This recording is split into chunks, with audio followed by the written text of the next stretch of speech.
Ça m'arrive.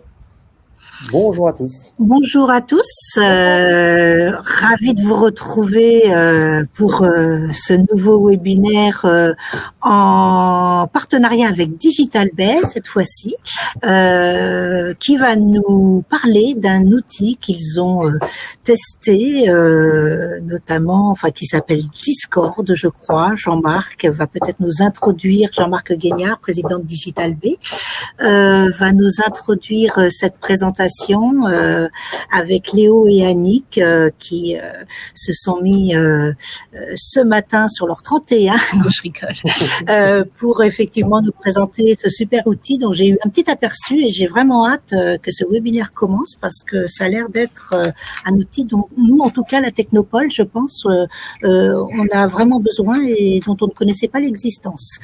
Donc Jean-Marc, je te laisse nous en dire un petit peu plus. Bonjour à tous. Oui, effectivement, Discord, c'est un logiciel qui nous a beaucoup aidé à télétravailler dès les premiers jours du premier confinement. Et c'est une initiative de Léo qui est ici présent, qui est directeur de Raccourci Agency. Donc l'agence réunit une trentaine de personnes et ça nous a vraiment changé la vie, Discord. Donc je suis très heureux de vous présenter Léo et Annick, avec qui aussi on collabore beaucoup avec l'association Digital Bay, vous le savez, dans l'organisation des Jeudis Code notamment. Ce sont des rencontres un peu techniques, on fait la découverte de technologies. J'espère qu'il y aura bientôt un nouveau Jeudi Code, Annick. Et du coup, Annick aussi a fait cette expérience avec Discord.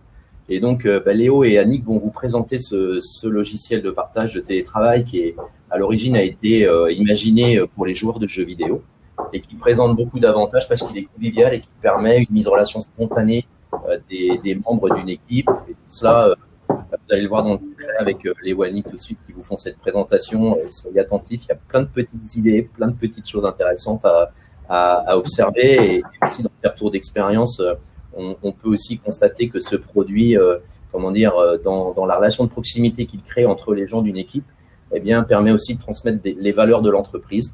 Un certain nombre de choses qu'on partage ensemble qui vont bien au-delà qu'un simple partage d'éléments techniques ou fonctionnels qui sont le quotidien de la vie de la boîte ou d'un produit ou dans la construction d'un logiciel pour ce qui nous concerne. Voilà, je vous laisse la parole et je vous suis avec attention. Merci beaucoup Jean-Marc. Donc du coup, l'idée de ce matin, c'est vraiment faire un retour d'expérience donc dans deux cas d'usage de l'utilisation de ce logiciel-là.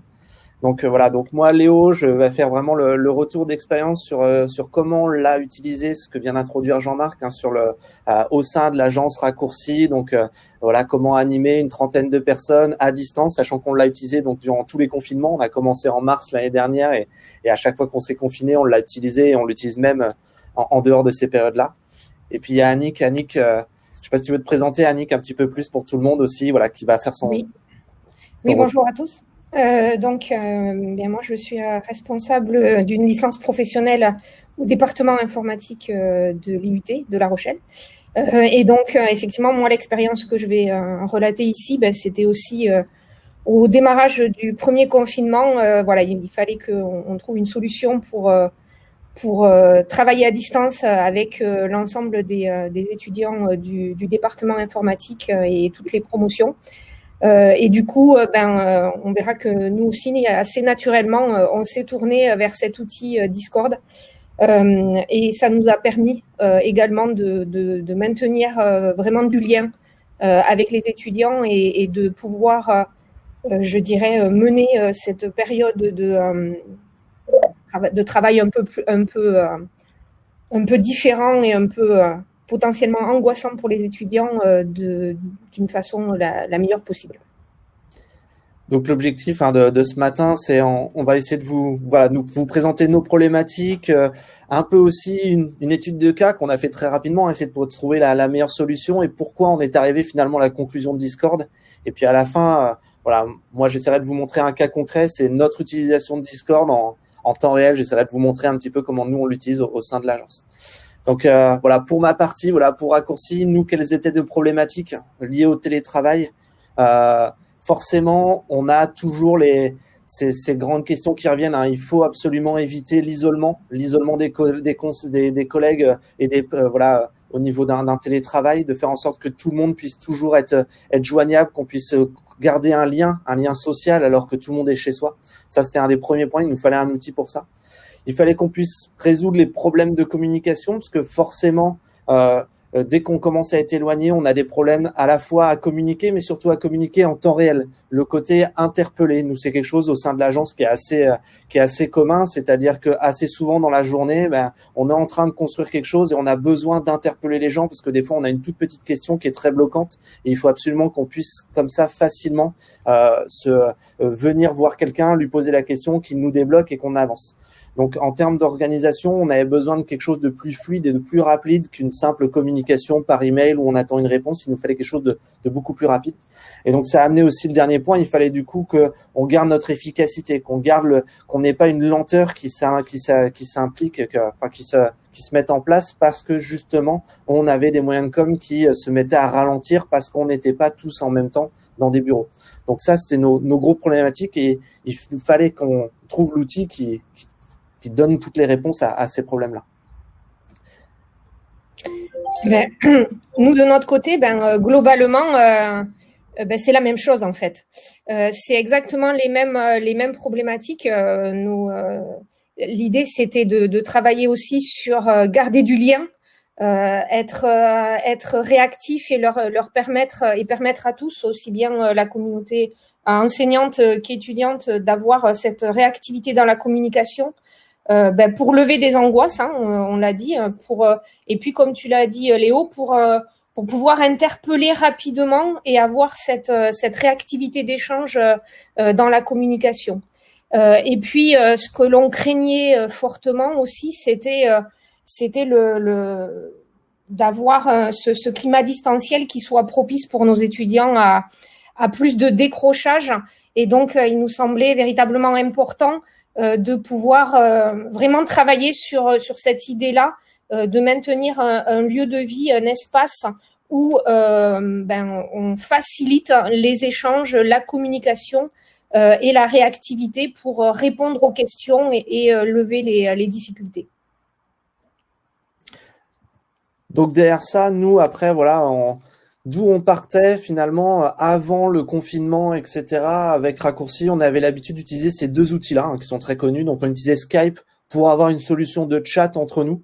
Donc là, c'était surtout du chat entre nous alors qu'on était quand même encore en présentiel. Donc c'était du chat entre nous pour pouvoir se transférer rapidement des fichiers, aller un peu plus vite que le mail. Dans cet outil aussi Skype, ça nous permettait de lancer des visios avec nos clients.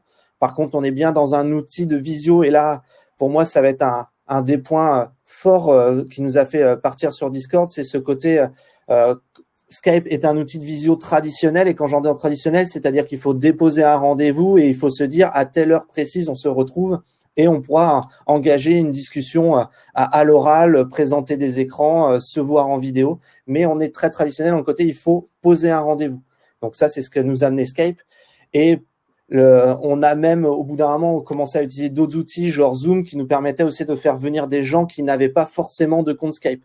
Parce qu'une des problématiques de Skype, c'est qu'il faut avoir un compte auparavant pour pouvoir rentrer, alors que avec les outils récents comme Zoom, on peut inviter n'importe qui, même quelqu'un qui n'a pas de compte Zoom, lui dire rendez-vous à midi et on se met à parler ensemble, et automatiquement, la personne rentre dans la discussion. Donc ça, c'était notre historique avant qu'on choisisse Discord. C'était nos outils du quotidien, Skype et Zoom pour faire de la visio et Skype pour faire un petit peu de chat entre nous pour discuter rapidement.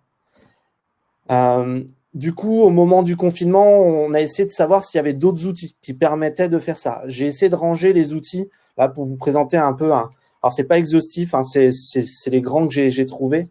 Et je les ai rangés en deux grandes catégories, justement. Quels sont les outils qui permettent de faire du chat? Donc, se dire, j'envoie des messages, j'envoie des pièces jointes assez rapidement en discussion. Donc là, c'est des outils très connus.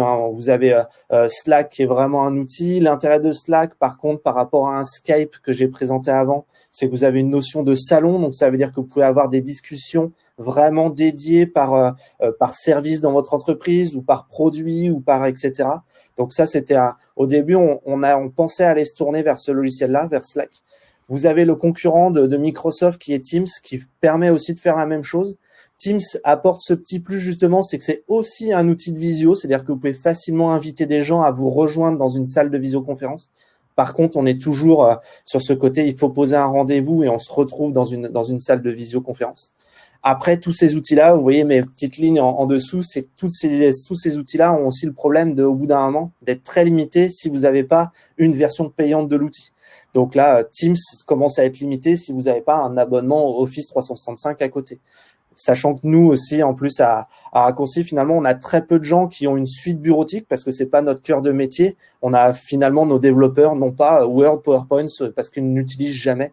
Et donc, du coup, avoir des licences Office, c'était pas vraiment ce qu'on avait besoin, nous, au sein de l'agence. Et après, on s'est dit, on peut peut-être aussi partir sur des outils grand public, mais qui fonctionneraient très bien.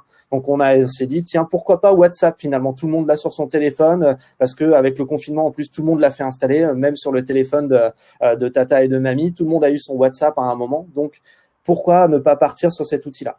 Après, on a vite trouvé aussi les limites finalement de cet outil, c'est que finalement, trouver des salons, avoir une notion un peu de superviseur en tant qu'entreprise, avoir une gestion de droit, etc. Là, rapidement, ces outils-là ne sont pas faits pour ça. Donc, on a finalement assez rapidement évacué WhatsApp pour un usage professionnel. Et après, alors, je le mets en dernier parce que il est quand même très performant et il a l'avantage d'être gratuit si vous avez les moyens vous-même d'installer sur des serveurs, etc. cette solution-là. C'est Mattermost qui est un clone, une copie de Slack, mais en version gratuite et open source.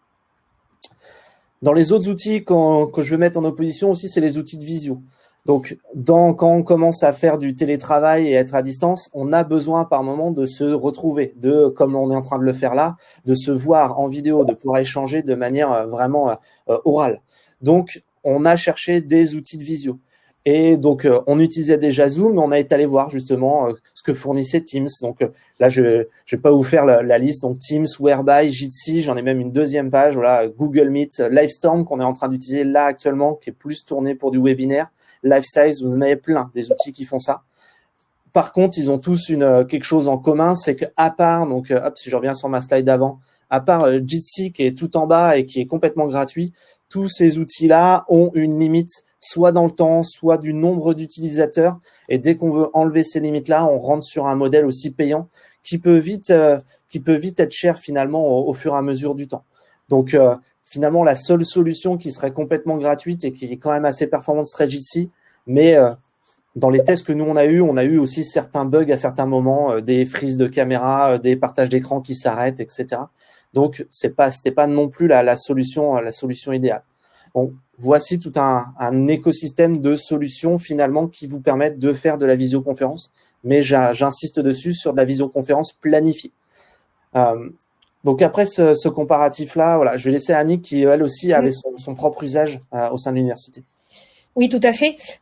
Donc nous aussi, on rappelle, on était au tout début du premier confinement. Voilà, l'annonce est tombée un certain jeudi soir et il fallait qu'en quelques jours on puisse trouver des solutions pour être opérationnel avec les étudiants.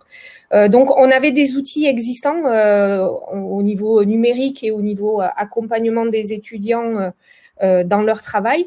Donc nous on avait, je dirais là aussi, on va retrouver les mêmes catégories. On a un environnement numérique de travail, mais qui est plutôt là pour partager des documents, pour partager de la vidéo, de l'audio, pour partager, mais qui sert vraiment de dépôt organisé, visuel, des supports à destination des étudiants. Et puis à côté de ça, on avait des systèmes de visioconférence.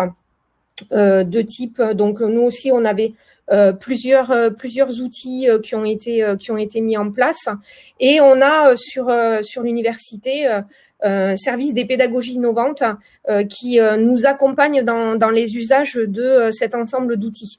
Mais globalement, et puis ce sont des outils qui sont relativement séparés, mais qui nous amenaient pas à avoir ce lieu un petit peu intégré d'échange et de travail avec les étudiants. Et du coup, dans ce cadre-là, on s'est tourné aussi vers les étudiants et vers ce qu'ils connaissaient. et c'est qu'ils utilisaient. Et c'est aussi pour ça que très rapidement, un outil de type Discord, ça correspondait aussi à quelque chose dont globalement ils disposaient, puisque je rappelle que nous on est dans le domaine de l'informatique et du numérique, et que en fait c'était un outil qu'ils utilisaient déjà par ailleurs. Et donc ça a été très facilitant aussi, et c'est comme ça que naturellement aussi on s'est dirigé vers cet outil-là. Alors justement, la modération, on y reviendra sur cette question-là un peu plus tard dans la présentation. On voit les questions tomber en même temps. Ouais. on va vous répondre. C'est vrai que là, pour l'instant, on tease beaucoup et on vous a pas encore montré l'outil.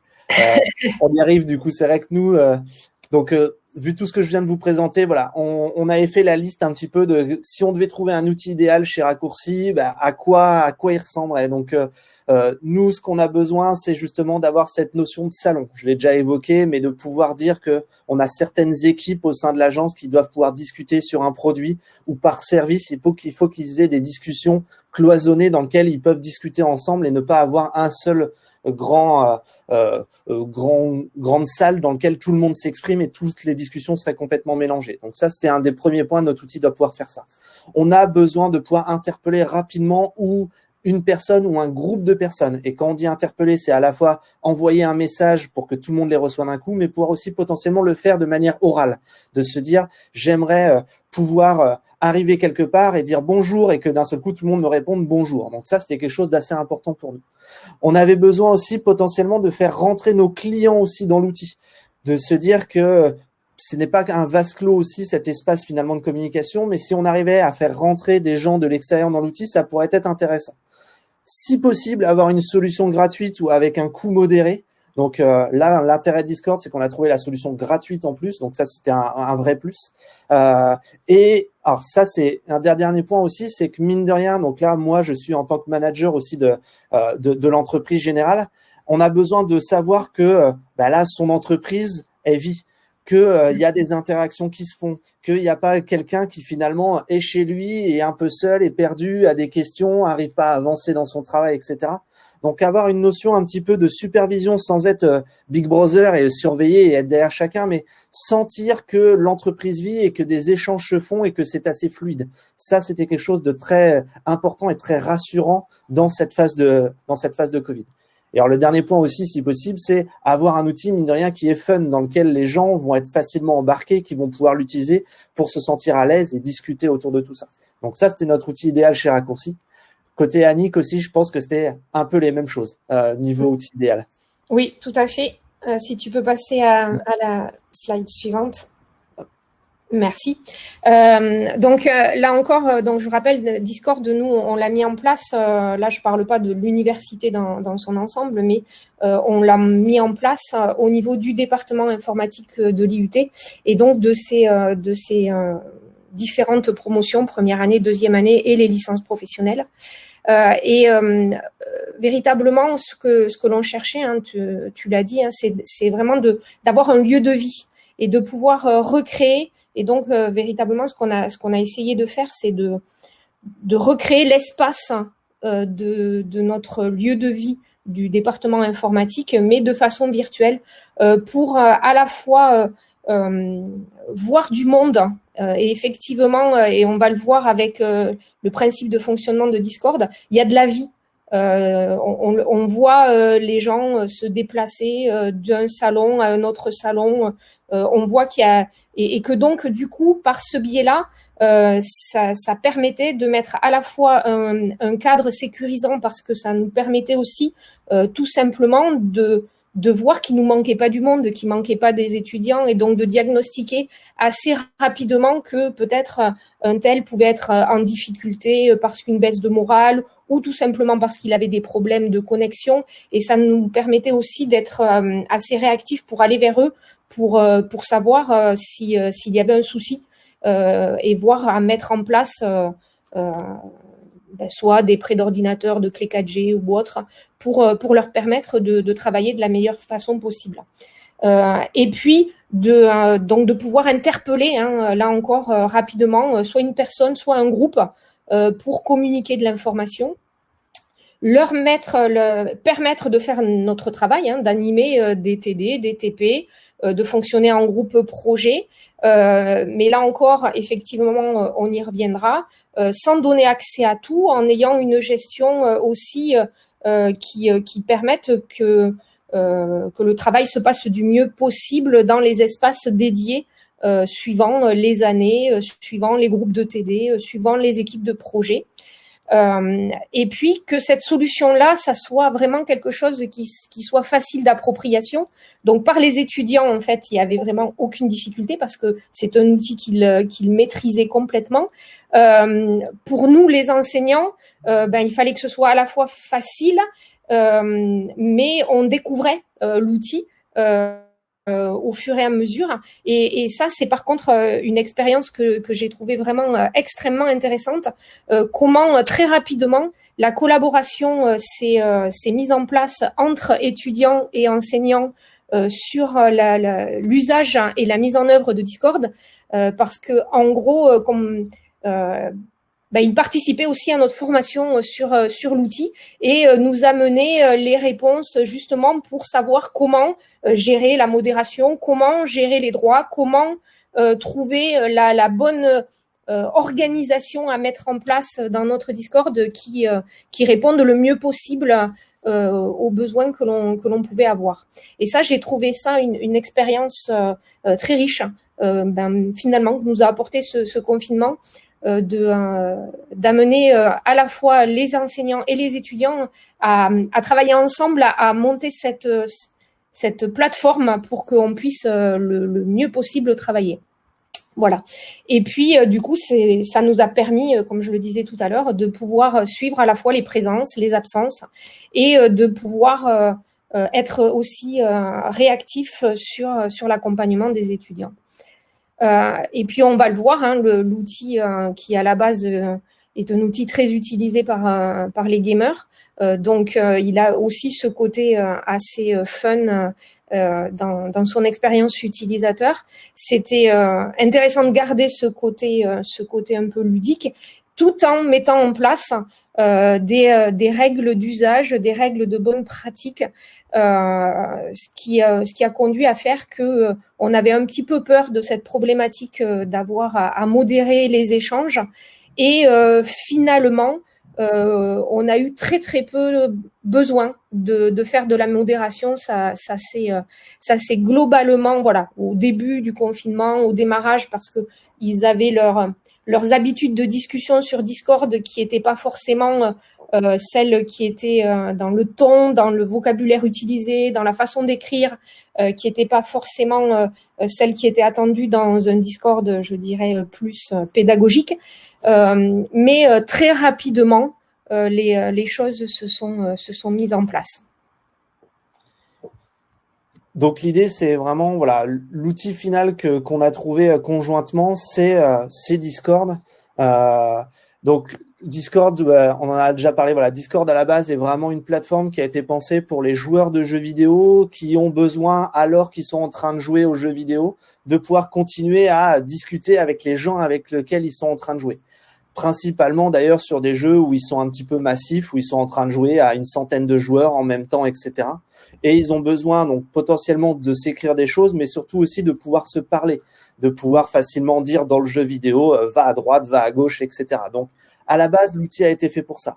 Ça lui amène un intérêt qui est aussi pas négligeable, c'est que vu que c'est un outil qui a été pensé pour tourner un peu en parallèle sur un ordinateur à côté d'un jeu vidéo, eh bien c'est un outil qui est très peu gourmand, qui fonctionne très très bien sur même des ordinateurs qui n'ont pas beaucoup de puissance finalement.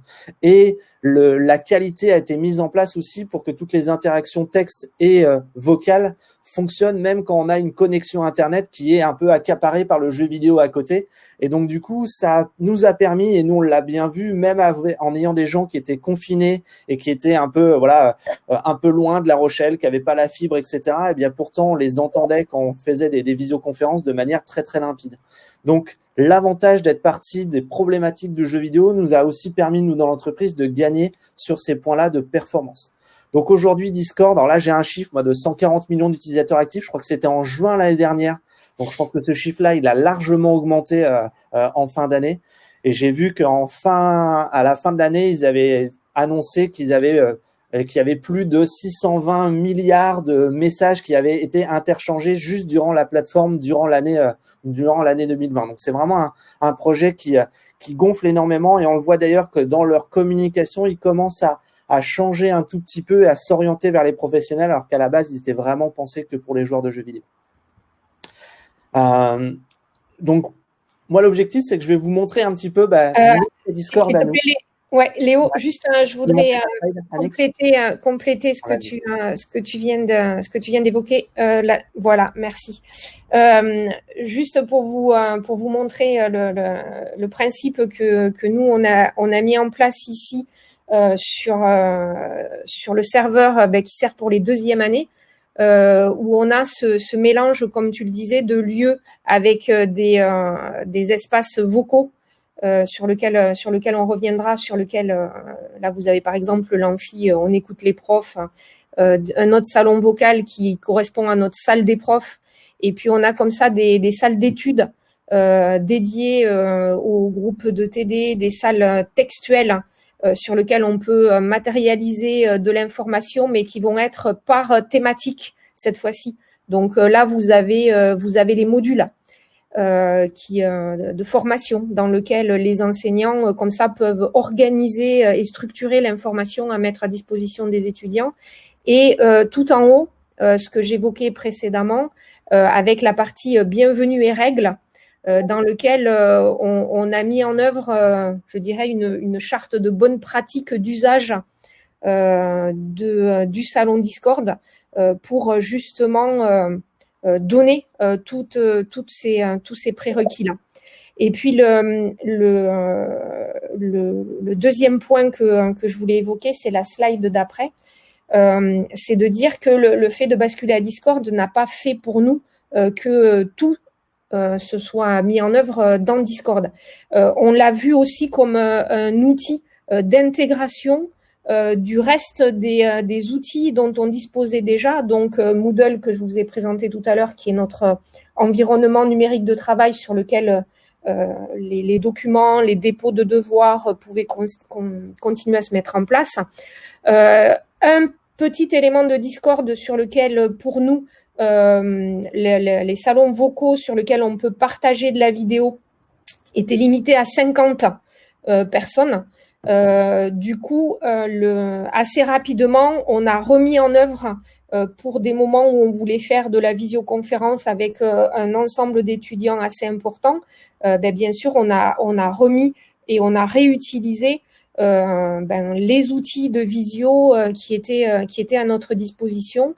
Et on a aussi, par ce biais-là, pu découvrir des outils de travail collaboratif du type de Miro qui permet en fait d'avoir un grand mur virtuel sur lequel on peut travailler à plusieurs et que l'on a aussi intégré en mettant à disposition des murs Miro qui étaient stockés en accès via les chaînes textuelles de Discord.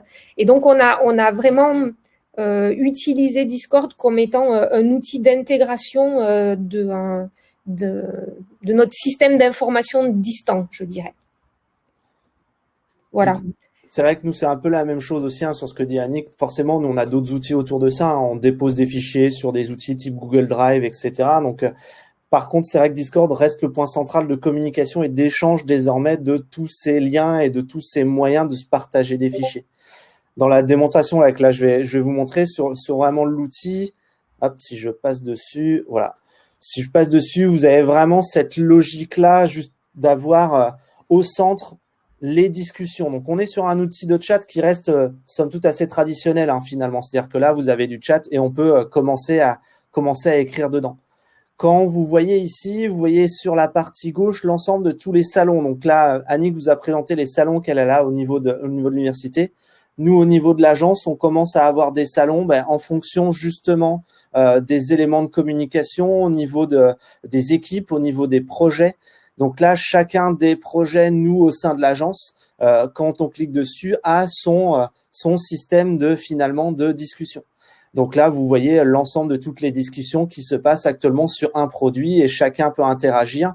On peut facilement interpeller les gens, on peut facilement mettre des petites icônes, des petites voilà pour donner ce côté justement. Quand on écrit du texte, on perd des fois les émotions, donc avoir ce notion mine de rien d'émo-icônes, de gifs qu'on peut mettre, etc. donne les choses beaucoup plus vivantes.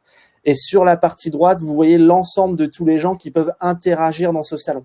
Donc c'est là où on a quelque chose aussi de très intéressant, c'est qu'au niveau de chacun des salons, donc les salons c'est ce qui est ici, chacun des salons on peut facilement gérer les droits pour dire que certains salons ne sont ouverts qu'à une seule partie à un certain groupe de personnes.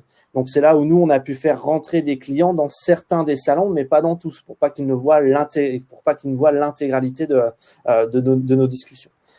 Donc vous avez nous au sein de l'agence, on a tout un ensemble de salons textuels. Donc quand on clique dessus ici, vous voyez les interactions texte qui se passent au niveau d'une équipe.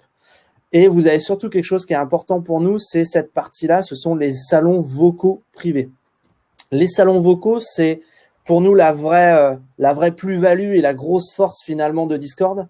C'est cette notion où finalement vous voyez que dans un salon, vous voyez des gens qui sont présents. Et vous savez qu'en ce moment, voilà, on a reproduit exactement l'agencement des bureaux qu'il y a au sein de l'agence. Donc, on a plusieurs bureaux, on a un open space, on a un autre grand bureau, etc. Et donc, vous voyez les gens qui sont présents dans leur bureau. À partir du moment où une personne se rend disponible dans un bureau comme ça, c'est qu'elle accepte aussi de se faire interpeller. Qu'on rentre dans le bureau et qu'on dise « Ah, Franck, est-ce que tu peux m'aider? J'ai quelque chose. » Voilà, là, par exemple, vous voyez Jean-Marc qui vient de rentrer dans son bureau. Donc, à partir de ce moment-là, je peux facilement l'interpeller. Si une personne n'est pas dans son bureau, c'est que potentiellement, elle est peut-être dans une autre visioconférence ou elle est dans un point où elle aimerait justement être très focus sur son travail. Donc, elle ne veut pas être dérangée. Donc, elle sort de son bureau. Mais on a comme ça une bonne vision. Et comme le disait Annick tout à l'heure, ça, ce qui est très intéressant, et moi, je l'ai vu aussi au niveau de l'université, c'est ce côté où ici, dans l'université, ils avaient reproduit finalement les amphis en disant ou les salles de cours, et on voyait que facilement les étudiants qui se déplaçaient d'une salle de cours à une autre. Et ce côté hyper vivant est très très intéressant. Je ne sais pas si tu peux compléter ça, Annick. Ouais, non, tout à fait. Ça participait, ça a participé et ça participe encore, puisque les outils à l'heure actuelle sont encore utilisés. Ça participe aussi à créer ce côté vivant et ce côté on est tous au même endroit, comme si on était au département et de garder ce sentiment d'appartenance effectivement à l'organisation et à la formation. Donc là, le côté salon vocal pour nous a été vraiment l'outil parfait pendant le confinement, parce que là, regardez, si là par exemple, je vais rejoindre Jean-Marc. Tiens, si je vais dans le bureau de Jean-Marc et que je fais bonjour Jean-Marc. Je sais pas si il va m'entendre. Et voilà. Et là, il m'entend. Et vous voyez, donc, vous avez même le petit symbole vert qui fait que là, il me répond et il m'entend. Et je peux faire la même chose si je rentre dans cet open space. Là, je sais pas si, bonjour les gars, je sais pas si vous m'entendez. On va faire le test, on va voir s'ils vont me répondre. Salut. Salut Antoine. Salut. Voilà. Salut. Donc, je sais pas si vous voyez, petit à petit, ils ouvrent leur micro dans le bureau et voilà, je peux facilement les interpeller. Je peux facilement leur poser une question. Ça va bien les gars, ce matin? Super, ça va. Voilà. Et donc là, assez facilement, vous voyez, j'ai pas eu besoin de planifier un rendez-vous, de dire les gars, ce serait bien qu'on se retrouve à 10h à tel endroit dans tel bureau. Là, je suis rentré dans leur bureau, je peux poser ma question rapidement, il y en a un qui va me répondre et automatiquement, après, je quitte le bureau et je les laisse travailler. Merci les gars, je vous embête plus. Pas de souci. Salut, à plus tard. Et là, voilà, je quitte le bureau et ça s'est fait de manière très naturelle. Donc ça, pour nous, c'était très, très important de pouvoir facilement se dire, on passe d'un bureau, on rentre dans un bureau d'un autre. On peut même se retrouver dans une salle de réunion. On en a fait aussi en se disant, allez, on se retrouve tous à telle heure dans une salle de réunion. L'intérêt des salles de réunion, c'est qu'on peut aussi, quand on est dans une salle de réunion comme celle-ci, commencer à partager, à allumer sa caméra. Bah, vous voyez, j'allume ma caméra dans la vidéo. Je peux facilement partager mon écran. Donc, il y a vraiment cette notion de visioconférence entre nous qui peut se lancer de manière très rapide. Jean-Marc vient de me rejoindre là, à ce moment-là. Tac. Et après, je retourne sur mes salons plutôt textuels dans lesquels je peux avoir des interactions.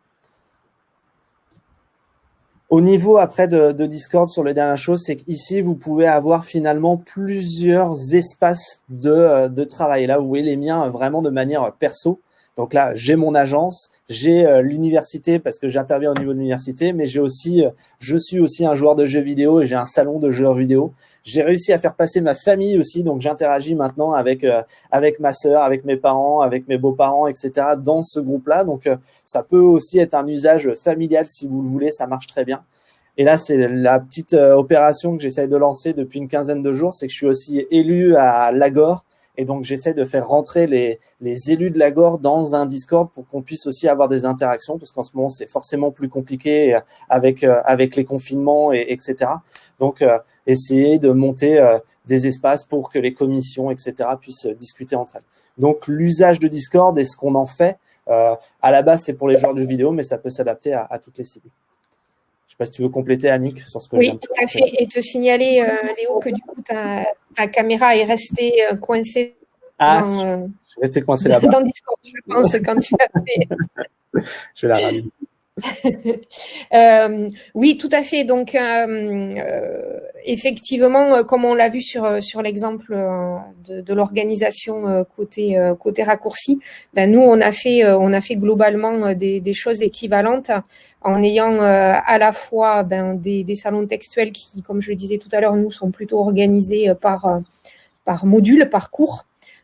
Pour avoir une communication un petit peu organisée par enseignant et par thématique, et puis des salons vocaux que l'on a fait par groupe de TD, par groupe de TP et par équipe de projet, parce que on travaillait aussi pas mal par projet, et donc pour répondre aussi au côté est-ce que le côté ergonomique de l'outil et la facilité de prise en main, pour moi, elle est claire. Hein, on a vraiment pas eu de difficulté à embarquer toutes les personnes extérieures qui nous accompagnent dans les enseignements, qu'elles soient spécialistes déjà de numérique ou complètement extérieurs à ces problématiques-là, et qui ont réussi à prendre en main l'outil relativement facilement.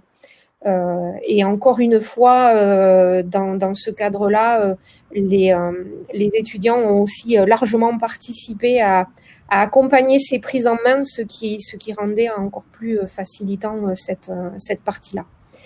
Et puis, quand tu expliquais effectivement les droits, je ne sais pas si tu peux regarder ça, si tu vas le présenter de façon un peu plus précise. Mais effectivement, nous, on est parti du principe que on a des rôles dans Discord, et du coup, le rôle par défaut qui s'appelle Everyone, celui-là, on a enlevé tous les droits. Et après, on a redéterminé un certain nombre de rôles, le rôle enseignant, le rôle intervenant, le rôle étudiant, et on a refait là aussi, dans les discussions et dans les améliorations au fur et à mesure, à la demande des étudiants, des rôles de plus en plus fins pour justement aussi permettre d'avoir des espaces par équipe de projet, sur lesquels les autres équipes de projet ne pouvaient pas aller, soit sur le salon textuel, soit sur les salons vocaux.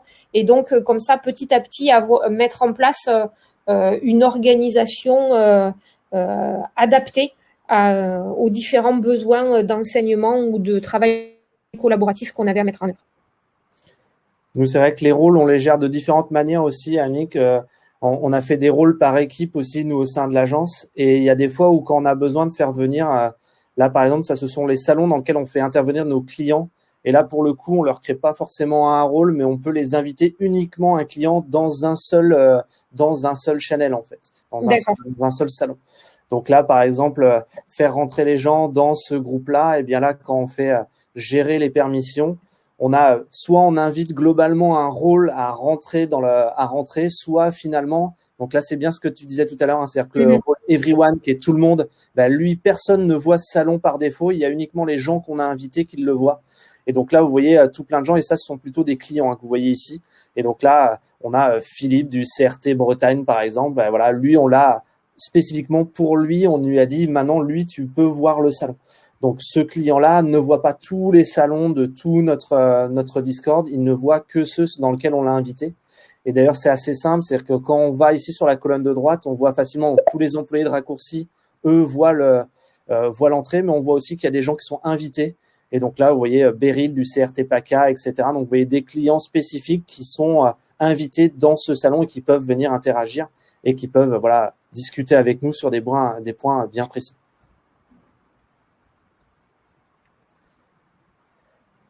L'intérêt aussi de Discord, juste montrer ça aussi, c'est le côté, on peut le brancher aussi à des bots externes qui peuvent venir interagir dedans.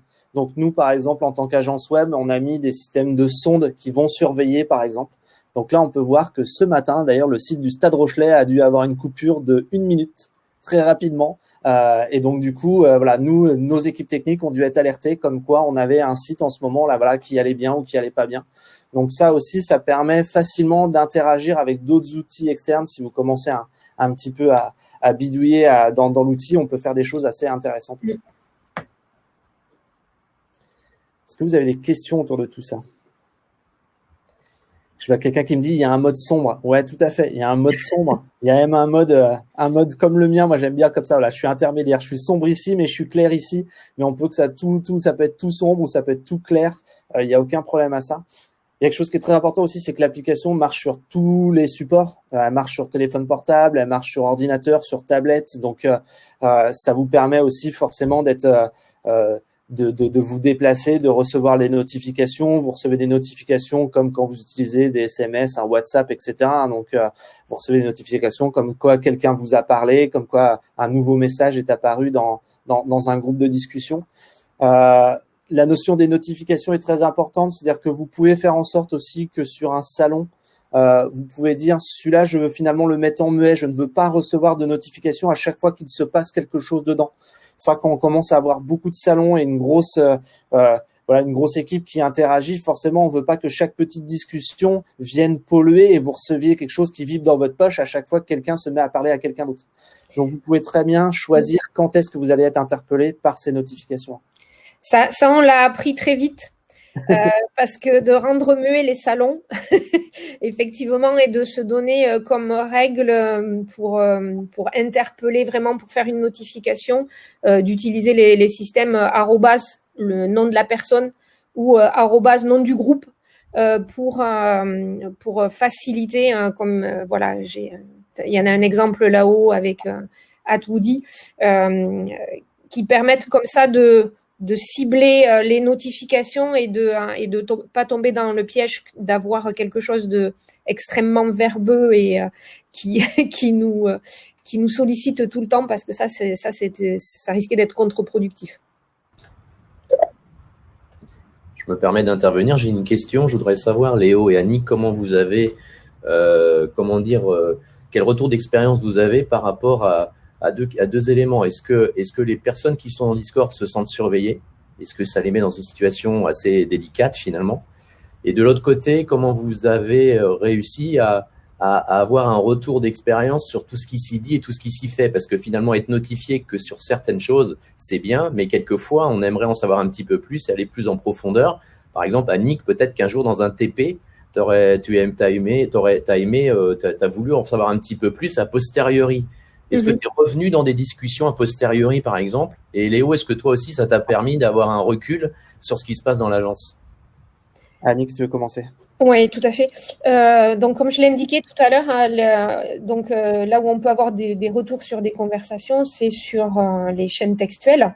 Et donc, effectivement, le fait qu'on ne reçoive pas une notification tout le temps, ça c'est important, ou que ça soit ciblé au moment où un étudiant a une question complète, soit pour l'enseignant, soit pour ça c'est important. Mais par contre, la chaîne, à partir du moment où il y a des échanges que j'ai pas lus ou que j'ai pas vus, la chaîne textuelle apparaît en gras, et donc comme ça je sais que j'ai pas vu, qu'il y a des choses que je n'ai pas lues dans la conversation qui est mise en place là. Donc là-dessus, voilà, il n'y a pas de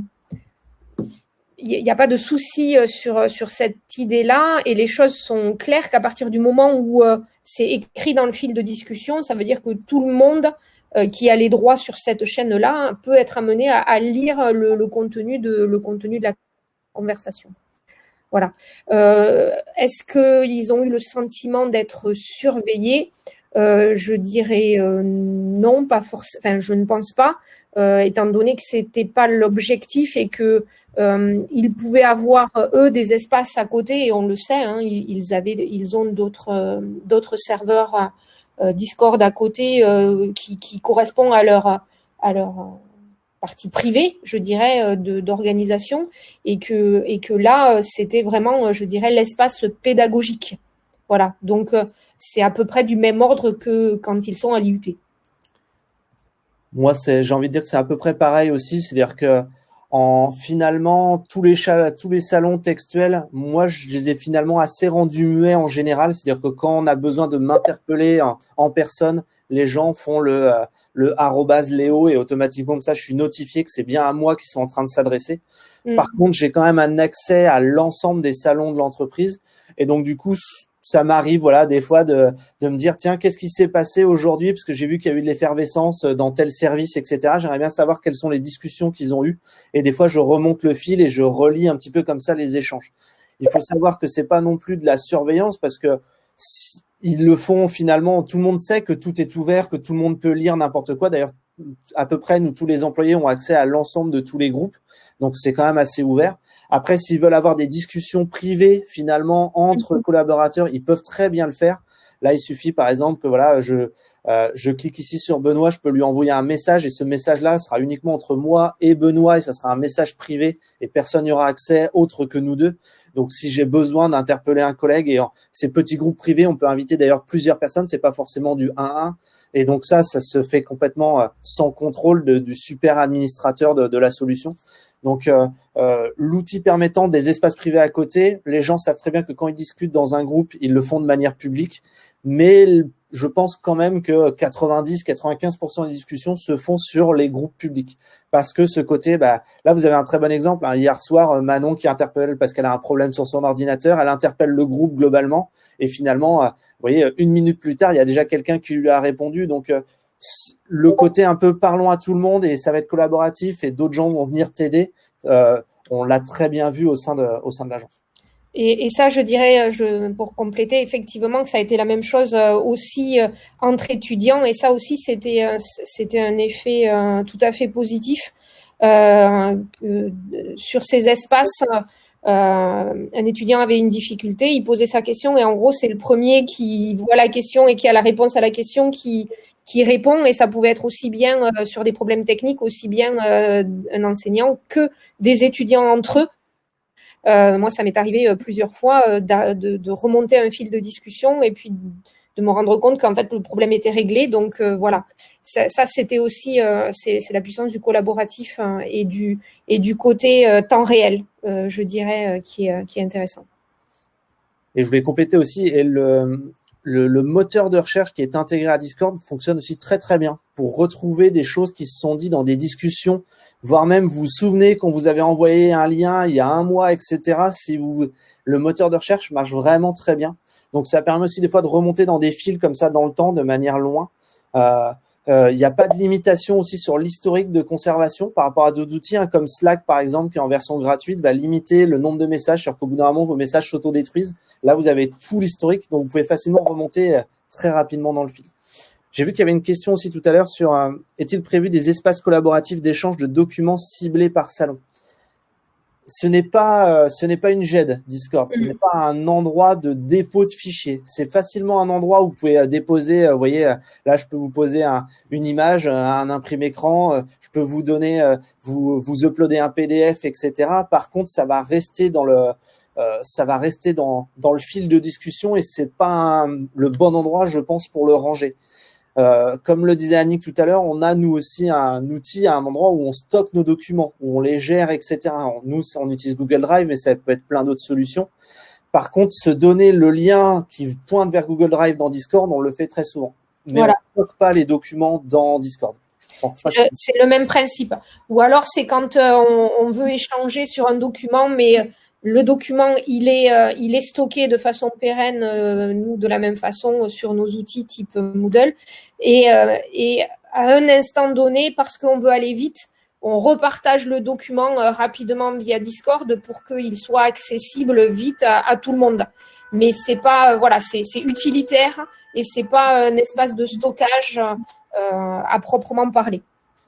Je pense que cette question, elle vient au fait que par contre, il y a d'autres outils de ce type-là qui peuvent le faire un peu. Microsoft Teams, mine de rien, met en disposition aussi le cloud de Microsoft. Et donc, du coup, il y a un lien assez facile qui se fait comme ça. Donc, voilà, ça peut être ce type de solution. Slack aussi, nous, on estime que Discord n'est pas fait pour ça. Discord est fait pour la communication. Et finalement, le choix de Discord, c'est surtout tourné parce qu'ils ont les salons vocaux, qu'aucune autre des solutions n'a. Et ce qui nous permet ce côté lien très rapide, plutôt que le stockage de fichiers où là, on a plein d'autres solutions qui le font d'ailleurs de manière très bien et mieux que les solutions de chat et de visio. Tout à fait. Pensez-vous garder cet outil après la crise sanitaire? Bien sûr, on l'a utilisé et d'ailleurs, on y avait peur hein. Après à la fin du premier confinement, on s'est dit, une fois que tout le monde est revenu à l'agence là durant l'été de l'année dernière, on s'est dit peut-être que Discord va un peu mourir. Eh bien, pas du tout. Finalement, les gens avaient pris l'habitude. C'était devenu l'outil central pour discuter. Et ce qui est assez rigolo, c'est qu'on a même vu des gens qui étaient dans le même open space. Ils sont à 2 mètres l'un de l'autre en physique et pourtant, ils s'interpellaient par Discord parce que, de rien, on laisse des traces, parce qu'on peut interpeller, on se souviendra de la question et de la réponse qui a été posée à un moment donné, etc. Donc, finalement, ça reste quelque chose qui marche très bien. Et là, en ce moment, on est dans une version, nous, à l'agence, un peu intermédiaire. C'est-à-dire que on a du télétravail, mais pas à plein temps. On a des gens qui sont 4 jours en télétravail, qui viennent 1 journée par semaine en physique à l'agence. On essaie d'avoir des roulements pour éviter d'avoir trop de monde en physique à l'agence. Mais on arrive à justement garder ce lien entre les gens qui sont en physique ici, les gens qui sont chez eux et à avoir ce côté finalement toujours disponible. Là, vous voyez, dans le groupe que je vous ai montré tout à l'heure ici, eh bien là, il y a des gens qui sont chez eux, mais il y a des gens qui sont aussi à l'agence et pourtant, ils sont tous dans le salon virtuel, l'open space virtuel de salon vocaux. Toi, de ton côté, Annick, tu penses que ça va perdurer ou pas trop? Donc ça, là pour l'instant, nous, on est en mode, je dirais, hybride, hein, puisqu'on commence à faire revenir un petit peu les étudiants. Donc pour l'instant, c'est un outil qui continue à être utilisé vraiment de façon importante. Pour la suite, moi je pense que ça a une utilité d'avoir ce côté communication directe et facilité de travail aussi à distance de façon un petit peu maîtrisée pour les équipes de projet. Moi j'y vois de l'intérêt. Après, dans les faits, on verra au fur et à mesure de l'évolution des usages. Mais je pense en tout cas que ça a toute pertinence un outil de cet ordre-là a toute pertinence à être un outil pédagogique aussi de facilitation de ce côté temps réel. Voilà. Et du coup, moi, j'ai à nouveau une question, Léo. Est-ce que tu penses que ça change la manière de travailler durablement dans l'agence par rapport à ces enjeux justement du télétravail? Est-ce que le télétravail va pouvoir se poursuivre en partie grâce à Discord? Est-ce que c'est un élément essentiel du dispositif ou pas pour la suite? Et est-ce que finalement on va pouvoir continuer à travailler en partie en télétravail? Est-ce qu'on peut aussi, tu l'as déjà dit, mais facilement faire cohabiter les 2 modes de collaboration? Ouais, je pense vraiment que sans cet outil-là, en fin de crise, tout le monde revient à l'agence et l'outil ne nous aurait pas permis de penser que le télétravail pourrait perdurer après la crise finalement. Et c'est grâce à cet outil-là qu'on se rend compte que c'est possible parce qu'on arrive à garder ce lien fort, d'avoir des gens comme s'ils étaient là alors qu'ils sont pas là, mais qu'on puisse avoir vraiment cette spontanéité. Et ça, c'est vraiment le plus important pour nous, c'est ce côté, le interpeller et la spontanéité de l'outil nous permet de garder ce lien-là et de dire que ce n'est pas un frein d'avoir du télétravail et que quand on veut interpeller quelqu'un en télétravail, on n'est pas obligé de lui poser un rendez-vous, de lui dire à tel moment on a besoin, etc. Donc là, c'est vraiment pour nous l'outil qui va nous permettre de garder ça dans le temps. C'est évident. Pour répondre à la question d'Angélique sur la possibilité de diffuser des vidéos, on peut poser des vidéos dans Discord de la même façon qu'on peut poser des fichiers Même logique que précédemment, là encore, c'est l'usage. Effectivement, avoir une chaîne dédiée tuto et avoir posé comme ça la liste des tutos, s'il n'y en a pas énormément, les avoir accessibles directement par Discord, ça peut se faire et ça peut être tout à fait pertinent. Si on a la nécessité d'avoir quelque chose d'un peu plus structuré, d'organisé, que les liens soient dans Discord et que le reste de l'accès soit dans cet outil un peu plus structuré, ça marche aussi. Je pense que justement là, on touche les limites de la version gratuite de Discord. Discord en version gratuite est très complet et nous d'ailleurs on n'a pas eu la sensation et le besoin de passer sur une version payante. Pourtant il en existe une version payante de Discord. La version payante de Discord permet justement d'uploader dans les groupes des gros fichiers. Par défaut, je crois qu'on est limité à une dizaine de mégas par fichier, donc ça peut être vraiment que des petits fichiers. Si vous vouliez vraiment mettre tout un gros fichier vidéo directement dans l'outil, là dans ce cas-là il faudrait passer sur une version payante. Mais donc du coup, l'alternative simple, c'est plutôt de mettre sa vidéo sur une plateforme de diffusion, sur un groupe Facebook privé, sur un YouTube privé ou ce genre de choses, et de mettre le lien qui référence la vidéo dans la discussion Discord. Je pense que ça, ce serait le meilleur usage plutôt que d'uploader directement la vidéo dans l'outil. Juste un point aussi, parce qu'on arrive un petit peu à la fin, mais c'est vrai que dans l'agence, on a aussi recruté des personnes grâce à Discord. On a pu collaborer avec elles sans jamais les avoir rencontrées physiquement. Donc, en termes de compétences et d'appel de compétences et de recrutement, on a pu aller chercher des compétences en dehors de notre zone de chalandise habituelle. Enfin, je m'exprime de cette manière, mais en gros, ces personnes-là n'avaient pas physiquement la possibilité de venir travailler à La Rochelle. Donc, on a réussi à faire entrer dans l'entreprise, finalement, des savoir-faire qui n'y seraient pas entrés si on n'avait pas engagé cette démarche. Ça, c'est très important. Et c'est vrai que nous, vous voyez la personne qui est diffusée actuellement, à Manon. Manon, pendant le confinement, est allée habiter en Belgique. Et finalement, c'est quelque chose qui est devenu complètement naturel. C'est-à-dire qu'on parle avec elle comme si finalement elle était juste à côté de nous à La Rochelle. Et en fait, non, ça fait 3 mois qu'elle est en Belgique et ça pose aucun problème parce qu'on a gardé cette proximité de dialogue avec elle. Donc ça, c'est un chercheur qui est en région parisienne, Amine, qui travaille avec nous depuis maintenant 6 mois. On n'a jamais rencontré physiquement. Complètement. Eh bien, merci vraiment. Annick. Oui, non mais c'est une excellente idée. Je vais relayer au reste à la communauté Jeudi Code l'idée de lancer un Jeudi Code sur Discord. Pourquoi pas? Je vais leur relayer ça et puis. Écoutez, merci vraiment à tous les trois pour la présentation de cet outil. J'avoue que moi-même j'ai découvert quelque chose que je vais m'empresser d'essayer de mettre en place à la Technopole de La Rochelle et effectivement aussi éveiller les entreprises que l'on accompagne pour potentiellement qu'elles aillent regarder du côté de cet outil qui me paraît être effectivement un outil en tout cas de communication efficace, puissant, voilà exactement ce dont on a besoin aujourd'hui et effectivement qui peut permettre d'être à distance tout en étant à proximité, de pouvoir s'entendre mais pas forcément à des temps donnés. C'est un peu voilà comme quand on rentre dans un bureau. Moi j'aime bien cet esprit. Donc encore une fois merci pour cette présentation. Alors on a eu dans le chat je crois une demande de pouvoir disposer de la présentation. On n'avait pas échangé, j'avais oublié, on n'avait pas échangé là-dessus, mais je pense que ça sera tout à fait possible d'envoyer effectivement. Je vois que Léo fait un signe de la tête, donc je peux vous dire que oui, on mettra à votre disposition la présentation. Vous pouvez aussi accéder au replay de ce webinaire. Et puis, c'était le premier webinaire que l'on faisait sous une forme ici nous apprenions un peu les uns des autres. Pour ce premier webinaire, moi j'ai trouvé ça vraiment une super expérience parce que voilà, on apprend d'autres entreprises ou d'autres partenaires qui ont expérimenté des choses pendant le Covid. Donc, si vous avez des choses aussi à partager, n'hésitez pas à revenir vers nous, que ce soit vers Jean-Marc Digital Bay ou vers la Technopole.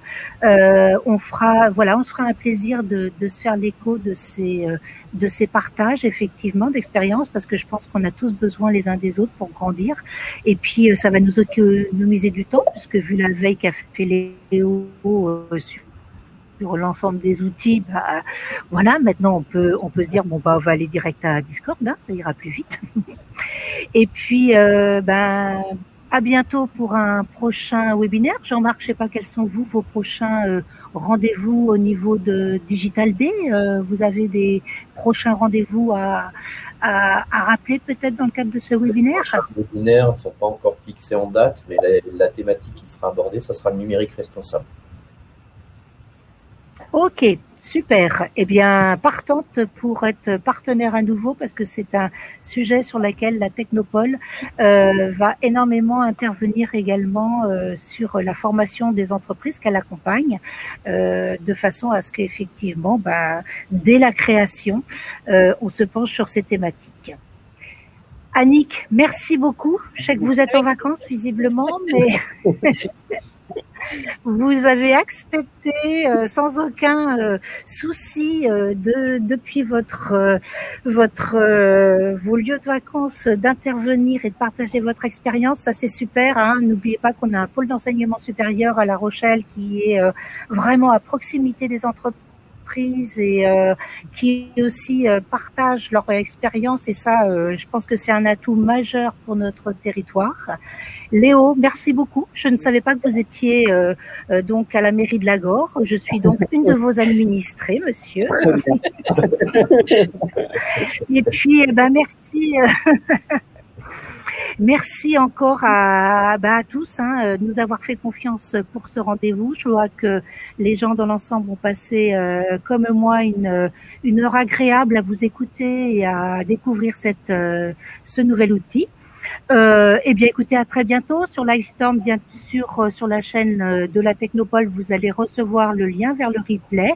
N'hésitez pas à le partager avec des entreprises ou des chefs d'entreprise ou voilà des amis que vous connaissez, parce que c'est aussi comme ça que l'on va faire découvrir l'outil de façon un peu plus grande que sur une heure ce matin. Et bien, écoutez, merci à tous les trois, merci aux participants et j'espère à très très bientôt. Si certains d'entre vous souhaitent être aidés dans la mise en place, n'hésitez pas aussi à vous rapprocher, nous interpeller. Ouais. On essaiera de vous faire part aussi de notre expérience dans la configuration de l'outil, parce que dans les détails de la gestion des droits, ça peut être bien au départ d'avoir un petit coach à l'extérieur. Au plaisir. Okay. Au revoir.